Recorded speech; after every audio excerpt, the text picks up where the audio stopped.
ಅಲ್ಲ ಸರ್, ಇದು ಒಂದಕ್ಕೊಂದು ಇಂಟರ್ಲಿಂಕ್ ಇದ್ದಂಗೆ ಅನಿಸ್ತದೆ ಸರ್. ಯಾಕೆ ಅಂತಂದ್ರೆ ಈ ಪುಸ್ತಕವನ್ನ ಪ್ರಕಟಿಸೋದಕ್ಕೆ ಅಥವಾ ಸಾರ್ವಜನಿಕಗೊಳಿಸೋದಕ್ಕೆ ಸರ್ಕಾರ ಅನುಮತಿಯನ್ನ ಕೊಟ್ಟಿಲ್ಲ.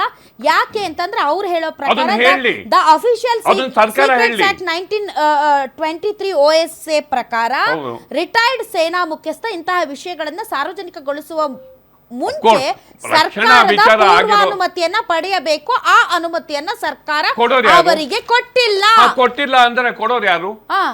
ಕೊಟ್ಟಿಲ್ಲ. ಯಾಕೆ ಅಂತಂದ್ರೆ ಈ ಪುಸ್ತಕದಲ್ಲಿ ದೇಶದ ಭದ್ರತೆ ಮತ್ತು ರಣನೀತಿಗೆ ಸಂಬಂಧಪಟ್ಟಂತ ಸೂಕ್ಷ್ಮ ವಿಷಯಗಳಿವೆ. ಇದು ಸುರಕ್ಷತೆಯ ಹೆಸರಿನಲ್ಲಿ ವಿಪಕ್ಷಗಳು ರಾಜಕೀಯವಾಗಿ ಸರ್ಕಾರ ಸ್ಟೇಟ್ಮೆಂಟ್ ಮಾಡಲಿ.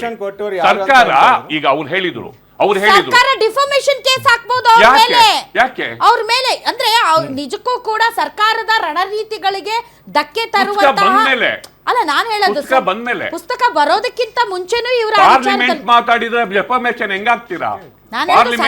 ಈಗ ಚರ್ಚೆ ಆಗ್ತಾ ಇದಲ್ಲ ಸರ್, ಪಾರ್ಲಿಮೆಂಟ್ ಅಲ್ಲಿ ಇಮ್ಯುನಿಟಿ ಇದೆ. ಪಾರ್ಲಿಮೆಂಟ್ ಅಂತ ಕರೆಯೋದೇ ಅದಕ್ಕೆ ಸರ್. ಈಗ ಸಾರ್ವಜನಿಕವಾಗಿ ಚರ್ಚೆ ಆಗ್ತಾ ಇದೆ. ಸಾರ್ವಜನಿಕವಾಗಿ ಚರ್ಚೆ ಮಾಡಿದ್ರು ನೀವು ಕಾರ್ನವಲ್ ಮ್ಯಾಗಝೈನ್ ಬಗ್ಗೆ ತಾವೇನ್ ಮಾತಾಡ್ತಾ ಇದ್ದೀರಿ? ನಾನು ನಿಮ್ ಪ್ರಕಾರನೇ ಮಾತಾಡ್ತಾ ಇದ್ದೀನಿ. ತುಂಬಾ ಖುಷಿ ಆಗ್ತಾ ಇದೆ. ಯಾಕೆಂದ್ರೆ ಇವತ್ತು ಎಷ್ಟೋ ಜನ ಮಹಿಳೆಯರು ಹೇಳ್ತಾ ಇದ್ರು, ನನಗೆ PCOD ಪ್ರಾಬ್ಲಮ್ ಇತ್ತು ಸರ್, ಥೈರಾಯ್ಡ್ ಪ್ರಾಬ್ಲಮ್ ಇತ್ತು ಸರ್, ಆರಾಮಾಗಿ ನಾನು ಸಣ್ಣ ಆದೆ ಸರ್, ತುಂಬ ಥ್ಯಾಂಕ್ ಯು ಅಂತ ಎಷ್ಟೋ ಜನ ಹೇಳ್ತಾ ಇದ್ರು.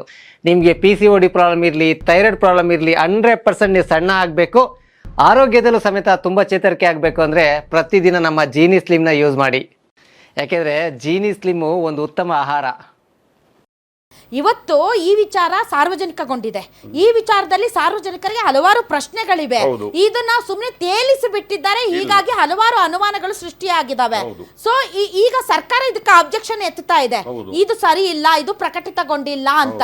ಸೊ ನಿಜಕ್ಕೂ ಸರ್ಕಾರಕ್ಕೆ ಈ ವಿಚಾರದಲ್ಲಿ ತುಂಬಾ ವಿರೋಧ ಇದೆ ಅನ್ನುವುದಾದರೆ ಈ ಪುಸ್ತಕದ ಅಂಶಗಳನ್ನ ಪ್ರಕಟಿಸಿ ಈಗ ಜನರಲ್ಲಿ ಅನುಮಾನ ಹುಟ್ಟಿಸಿದ ವಿಚಾರಕ್ಕೆ ಅವ್ರ ಮೇಲೆ ಡೆಫಾಮೇಷನ್ ಹಾಕ್ಬೋದಲ್ಲ ಅಂತ ನಾನು ಆತರ ಮೇಲೆ ಡೆಫಾಮೇಷನ್ ಹಾಕ್ಬಹುದು ಅಥವಾ ಪುಸ್ತಕ ನಿಷೇಧ ಮಾಡಬಹುದು.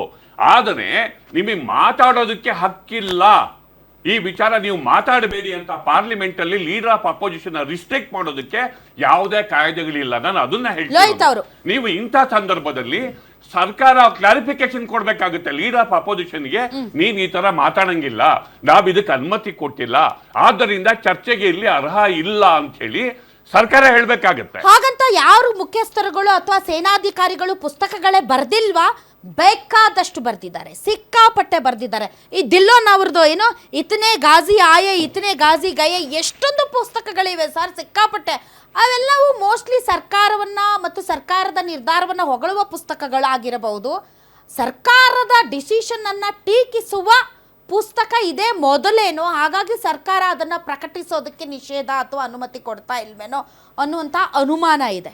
ಸೊ ಪರ್ಟಿಕ್ಯುಲರ್ಲಿ ಈ ವಿಚಾರದ ಬಗ್ಗೆ ಬಿಜೆಪಿಗೆ ಹೇಳಕ್ಕೆ ಏನಿದೆ ಸರ್? ಮೇಡಮ್, ಇದು ಘಟನೆ ನಡೆದು ಆಲ್ಮೋಸ್ಟ್ ಒಂದು 5.5-6 ವರ್ಷ ಆಗಿದೆ. ಹೌದು.